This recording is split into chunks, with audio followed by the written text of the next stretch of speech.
धार्मिकता या अनुषंगाने आपण निपाड तालुक्यातल्या पिंपळा वसवंतच्या पावनभूमीमध्ये पोहोचलो आहे।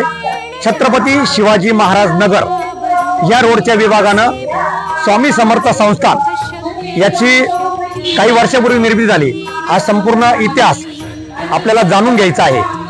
अनुषंगानं आपण आज इथं पोहोचलो। निमित्त असेल श्री दत्त जन्म सोहळा। दत्त जन्म सोहळ्याचा संपूर्ण असलेला संकल्प, पूर्ण यामागचा इतिहास हा आपण देखील आपल्याला जाणायचा आहे। धर्म आणि आस्था याचं नातं या स्वामी समर्थ संस्थांमध्ये कसं निर्माण होतं ते देखील आपल्याला भाविकांकडून जाणून घ्यायचं आहे। भक्तांच्या भावना जाणून घ्यायच्या आहे। क्रमशः फायनल पॉइंटच्या माध्यमातून आपण आता एक एक गोष्टीचा उलगडा करू। या स्वामी समर्थ केंद्राच्या मंदिराच्या नियमावली आहे। कुठलाही भाविक असेल त्याने आल्यानंतर प्रथम आपले हातपाय धुणे हे अत्यंत महत्त्वाचं असल्याने त्याला हातपाय धुणं ही काळाची गरज आहे आणि तसाच नियम आहे। हातपाय धुतल्यानंतर पुढे आपण जायचं आहे। पुढे एक पार बांधलेला आहे, तो पार आपण बघूया। पार बघू शकता, त्या औदुंबराच्या वृक्षाखाली शिवजींचं एक लिंग आहे। हा पार आहे। या पाराला भाविक साधारणतः 5 वाजेपासून संध्याकाळी 6 वाजेपर्यंत प्रदक्षिणा मारत असतात। त्यानंतर या प्रदक्षिणा बंद होतात। भाविक भक्त आपल्या इच्छाशक्तीनं या औदुंबराच्या पाराला आपल्या प्रदक्षिणा मारत असतात। आपल्या भावना, आपल्या इच्छा आकांक्षा या पारासमोर आणि स्वामी समर्थ महाराजांसमोर व्यक्त करत असतात। पुढे पवित्र तुळस माता इथं उभी केलेली आहे। या तुळशीला स्पर्श करणे, तिला प्रदक्षिणा मारणे म्हणजे संपूर्ण आपलं पावित्र्य जपल्या जातं, शुद्धीकरण थोडक्यात शरीराचं केलं जातं। जवळजवळ मी जसं केंद्र झालं तेव्हापासून केंद्रात येते।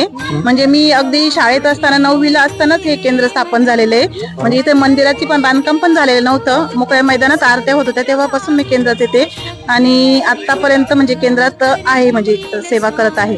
बरं, आपण महाराज म्हणता बिऊ नको मी तुझ्या पाठीशी आहे। आपल्या आयुष्यात महाराजांची सेवा चालू केल्यानंतर काय आपल्याला अनुभव आले?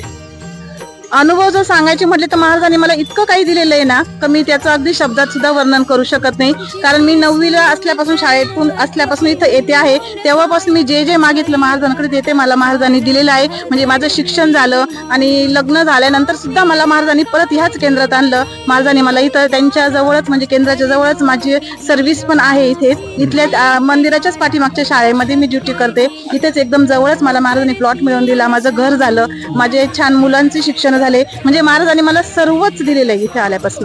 हिंदू धर्माची परंपरा असतात आपल्यामुळे तुम्हाला महाराजांनी भरभरून दिलं। आपण आयुष्यभर शेवटच्या श्वासापर्यंत महाराजांची सेवा करणार का? हो, निश्चितच महाराजांची शेवटपर्यंत मी सेवा करणारच ना। कारण मला महाराजांनी इतकं काही दिलेलं आहे ना, काही एवढं दुसरं कोणीच नाही देऊ शकत। आपल्या फायनल पॉइंटच्या माध्यमातून अनेक स्वामी समर्थ महाराजांचे भक्त आपल्या समोर जोडले गेलेले, आपण काय एक धर्माचा संदेश काय द्याल? धर्माचा संदेश जर द्यायचा म्हटलं तर सर्व ऍक्च्युली आपला देश हा सर्व धर्म समभाव आहे। सर्व धर्मांना सारखंच महत्व आहे माझ्या लेखी, कारण प्रत्येकाला आपला आपला धर्म पवित्रच वाटत असतो। पण महाराज तर आहेच आहे आणि महाराजांना सर्वांनी श्रद्धा ठेवावी, महाराजांच्या निष्ठेत त्यांच्या कृपा छत्राखाली सर्वांनी राहावं असं मला वाटतं। धन्यवाद ताई। स्वामी समर्थ मंदिराच्या केंद्रामध्ये अजून एक महिला भगिनी आपल्याला जोडल्या गेलेल्या आहे। ताई नमस्कार, स्वामी समर्थ, श्री स्वामी समर्थ। काय आपण ह्या स्वामी समर्थ महाराजांच्या केंद्रामध्ये किती वर्षापासून येतात? मी म्हणजे जवळजवळ 30 वर्ष झाले मी सेवेमध्ये महाराजांच्या। बर। आणि आमची परिस्थिती खूप ही होती, म्हणजे खूप संकट होती आमच्यावरती। मुलीचं लग्न, शिक्षण, सगळ्याच गोष्टी होत्या। पण मी जेव्हापासून स्वामींचे पाय धरले तेव्हापासून मला इतके अनुभव आले तर मी स्वामींना आज सोडू शकत नाही कुठल्या परिस्थितीत। आज मला माझी मुलं बाहेरच्या देशामध्ये आहे, शिक्षण चांगलं झालेलं आहे स्वामींच्या कृपेने, सगळ्यांचे लग्न व्यवस्थित झाले, माझी मुलं लांब राहत आहेत, म्हणजे आम्ही त्यांच्याकडे जाऊ शकतो राहायला, पण फक्त एक स्वामींसाठी आम्ही इथे राहतोय, बरोबर, बाकीचं काहीच नाही। आणि अनुभव सांगायची म्हटलं तर आत्ताचा एक अनुभव आहे माझा। मी स्वामींचा बालपणातला फोटो माझ्या स्टेटसवर ठेवला होता, असा छोटा एकदम। आणि त्या दिवशी माझ्या मनात ध्यानात काहीच नव्हतं, कोणाचा वाढदिवस आहे काय असं काही नव्हतं, पण मी आमच्याकडून देणार आहोत। तर माझे मिस्टर फक्त आपल्या टोल नाक्यापर्यंत गेले असतील, तिथे गेल्यानंतर त्यांच्या गाडीचा ऍक्सिडेंट झाला। गाडीचा ऍक्सिडेंट असा झाला की समोरून एक सायकल पारायणाला बसल्यानंतर जे अनुभव आले, म्हणजे माझे आई वडील तर नास्तिक आहे पूर्ण, त्यांना देव वगैरे काही मान्य नाही, आणि स्वामी माझ्या आयुष्यात यायला ही स्वामींनीच आले. आणि अनुभव सांगायचं झालं तर पारायणानंतर मग म्हणजे माझ्या अभ्यासात कॉन्सन्ट्रेशन सुधारलं वगैरे, आणि घरात खूप अनुभव गेले. म्हणजे वडील हे दुकानात काम करता, आई आशा वर्कर आहे. तर आमची म्हणजे 10 बाय 10च्या खोलीत आम्ही राहत होतो. तर आता ज्यावेळेस आम्ही तिसरं पारायण केलं तर माझे वडील म्हणे की तू तर म्हणजे मला ते ढोंगी वगैरेच म्हणायचे की काय तुझे स्वामी हे करतील बुवा असं. तर म्हणे जर तुझ्या एवढा स्वामींचा विश्वास आहे ना, तर म्हणजे त्यांचे मी म्हंटल की जर आपलं स्वतःचं घर झालं तर तुम्ही स्वामींना नतमस्तक व्हाल का, म्हणजे ते कुणा पुढे नतमस्तक होत नाही, म्हणजे देवाचं अस्तित्व ते स्वीकारत नाही. तर मग आमचा ज्यावेळेस 2 BHK फ्लॅट झाला ते अनन्य भावाने येऊन त्यांनी 50 वर्षाच्या आयुष्यात स्वामींना स्वीकारलं. हा प्रथम अनुभव. आणि दादा सिव्हिल इंजिनियर झाला, मग प्रायव्हेट मध्ये खूप जॉब करायचा तो. माझी इच्छा होती 4-5 वर्षापासून सेवा की त्यांना गव्हर्नमेंटचं काहीतरी टॅग लागावं. मग आता तो पुणे विद्यार्थी गृह इथे 3 महिन्यापूर्वी जॉईन झाला ऍज अ सायटर ज्युनियर इंजिनियर म्हणून. आणि तोही नास्तिक असून तोही ह्या वर्षी म्हणजे मागच्या वर्षी बसला आणि ह्या वर्षी पारायणाला बसला. आणि दुसरं सांगायचं असं झालं की माझी मामींची बहीण आहे, ती मुंबईला राहते, ती बँकेत जॉब करते, आणि जे तिचे मिस्टर आहे ते फार्मसीच्या गोळ्यात करतात. तिचे सासरे हे सायंटिस्ट होते आणि घरी सगळे IT इंजिनियर आहे. म्हणजे शाश्वती काय आहे स्वामींची हे मी सांगायचं झालं, वयाच्या 5.5व्या वर्षी तिला कोड व्हायला लागलं. तर MD MBBS ऑलरेडी घरी एवढे शिकलेले लोक असताना अनेक उपचार, स्टेरॉइड, सदानंद नाईक म्हणजे अनेक नामांकित डॉक्टर झाले 4 वर्ष. आणि ज्यावेळेस मी तिला इथं आणायचो तर ती म्हणायची नाही देवाचं काय केलं आणि काय होतं, ऑलरेडी शिकलेली फॅमिली, इतके डॉक्टर झाले. मी विद्वान ज्योतिचार्यांना पत्रिका दाखवून झाली. ते म्हणे ह्या मुलीचा आजार असा आहे का तू जाणारच नाही. डॉक्टर सुद्धा म्हणे केला स्टेरॉइड शिवाय म्हणजे आपण काहीच करू शकत नाही. एवढ्या लहान वयाला इंजेक्शन टोचून त्या जीवाचे हलका करायचे. मग त्यावेळेस तिला इथं आणण्यात आलं आणि मग मी रोज घेऊन यायचो. तर तिथे आधी तीर्थ लावायला वगैरे कानकूच वगैरे करायचे. म्हणजे 5.5 वर्षात जे घडलं नाही ही इतकं शाश्वती आहे की त्या घरच्या लोकांनी म्हणजे अक्षरशः जे देवाला मानणारे तिथे येऊन ढसळढसळ रडले की त्या 5 वर्षाच्या मुलीचं कोड एवढं होतं तर 3 दिवसात तिचं कोड संपूर्ण गेलं. आजही आमच्याकडे मेडिकल सायन्सचे रिपोर्ट आहे, सर्व आहे, तिचा फोटो आहे आधीचा आणि आत्ताचा आहे. कुणाला पाहिजे असेल तर आमच्या सगळे रिपोर्ट्स म्हणजे इतकं शाश्वत झाले तर ती आज म्हणते की स्वामी ह्या जर स्वामींचा असतं. म्हणजे जर एखाद्याला चमत्कार बघायचा असेल प्रगल्भ बुद्धीला किती तुमच्याकडे प्रतिष्ठा असू द्या, एकदा अनन्य भावाने मोरे सर सांगतात तसं स्वामीने येऊन जर शरण केलं तर आयुष्यात चमत्कारच घडतो. श्री स्वामी समर्थ. कार्तिक, तू किती वर्षापासून मंदिरात येतो? मी म्हणजे पहिले ना मी महादेवांचं करायचो. महादेव आणि स्वामी समर्थ महाराज एकच आहे आपले? एकच आहे. पहिले ना म्हणजे मला ना त्यांचं गीत खूप आवडायचं, त्यांची आरती खूप आवडायची. तेव्हापासून मी इकडे येत होतो. मला ना आरती बोलायला पण भेटायची. मना एकदा ना मी आरती बोलताना ना म्हणजे आरती बोलत होतो, खाली वागतो जेव्हा स्वामी का पाहिलं ना त्यांनी मला ना प्रत्यक्ष म्हणजे तोंड हालून दाखवलं. म्हणजे अच्छा, तुला दर्शन दिलं तर माझ्या ज्या काही अडचणी होत्या जीवनामध्ये माझ्या, तर त्या बऱ्यापैकी माझ्या सुटल्या आहे असं चालू आहे. काही अडचणी आहे पण होईल स्वामींच्या कृपेने. धन्यवाद. आपल्या समेत एक भक्ताच्या भावना आपण जाणून घेतल्या. धन्यवाद. ठीक आहे. आपण आता यज्ञ मंडपात पोहोचलो आहे. यज्ञ मंडपात निफाड तालुक्यातून वेगवेगळ्या गावातून 400हून अधिक भाविक स्वामी समर्थांचे भक्त हे पारायणासाठी बसत असतात. 7 दिवस हे पारायण चालतं. 12 ते 12:30 दत्त महाराजांची फेरी ह्या वेळेत हे पारायण बंद असतं. दिवसभर जसं भगवंताचा आदेश येईल त्याप्रमाणे महिला भगिनींचा आपण एक वर्ग बघू शकतो, आपले पुरुष बांधव बघू शकतो, लहान बाल गोपाळ असतील, हे सर्व अतिशय मनोभावनेने या पारायणाचं वाचन करत असतात. आपण बघू शकतात. त्यानंतर आपण आता यज्ञभूमीच्या मेन यज्ञाकडे येऊ.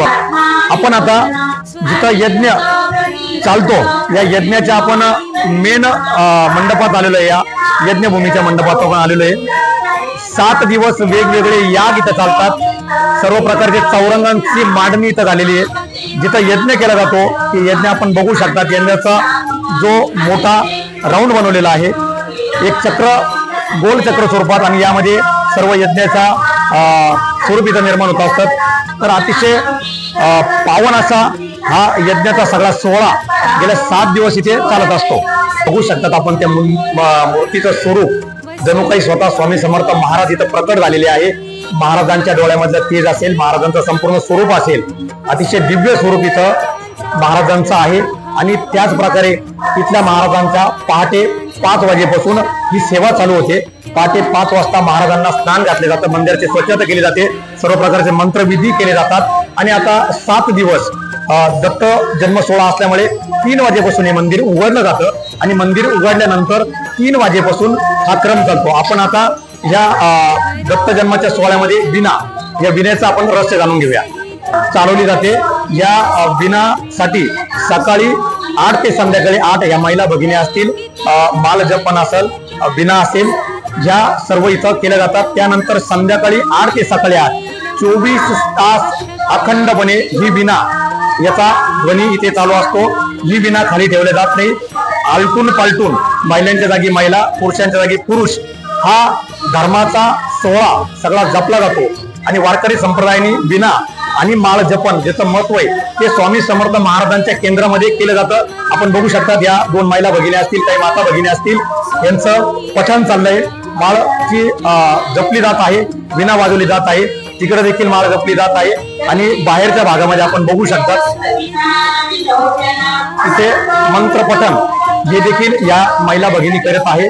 म्हणजे थोडक्यात या संपूर्ण मंदिर परिसराला जे दिव्यता प्राप्त झाली आहे, भक्त आणि भक्तांचा भाव आणि महाराजांच्या प्रती असलेली श्रद्धा, स्वच्छता, प्रत्येक नियमांचं पालन, स्वतः स्वामी जणू इथे काही उभे आहे आणि स्वतः महाराज सगळं बघते. प्रत्येक भक्ताच्या धावेला धावणारे जे महाराज असतील आणि काय अनुभव या महाराजांच्या दरबारात लोकांना आले, आपण त्याची सगळं बातचीत लोकांशी करू आणि भक्तांना आलेली अनुभूती आणि प्रचिती त्यांच्या शब्दातून आपण जाणून घेऊया. आपण बघू शकतात की आता इथं प्रसादाचा एक मोठी डबा ठेवलेला आहे.